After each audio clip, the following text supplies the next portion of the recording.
বন্ধুরা জ্বলছে এখন বাংলাদেশের মতোই আমাদের আরো একটা প্রতিবেশী রাষ্ট্র, তার নাম হচ্ছে নেপাল। আর সেই নেপাল এক্স্যাক্টলি একই স্টাইলে, যেমনটা বাংলাদেশে যেভাবে শেখ হাসিনার পতন হলো, যেভাবে স্টুডেন্টরা আন্দোলন করলো, করে সমস্ত বাংলাদেশের যা কিছু ছিল সেই তৎকালীন সরকারের স্মৃতিসৌধ থেকে শুরু করে সরকারের যত কিছু ছিল সমস্ত কিছু ভাঙচুর করলো, লুটপাট করলো, এক্স্যাক্টলি সেম সিচুয়েশন এখন ঘটছে নেপালে।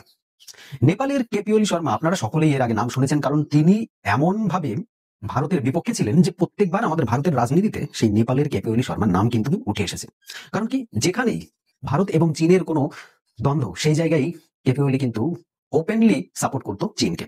তাই আমরা এটাই ভাবতাম যে কেপি ওলি কবে তার সরকারের যে দায়িত্ব সেই দায়িত্ব থেকে কবে যাবে, তাতে অ্যাটলিস্ট ভারতের রাজনীতিতে কোথাও না কোথাও নেপালের সাথে পাবো আমরা, সেটাই ভাবতাম। কারণ দেখুন, আমরা যতদূর জানি ম্যাক্সিমাম নেপালি ভারতে কাজ করতে আসে, তো ভারতে তারা কাজ করে, ভারতে খায়, অথচ ভারত থেকেই তার টাকা পয়সা নিয়ে গিয়ে তারাই যদি সেই দেশ থেকে ভারত বিরোধী কার্যকলাপের মতো একটা শুনতে পাওয়া যায়, তাহলে কেমন খারাপ দেখায় না? এক্স্যাক্টলি বাংলাদেশের মতোই এই নেপালটাও ঠিক সেই রকম।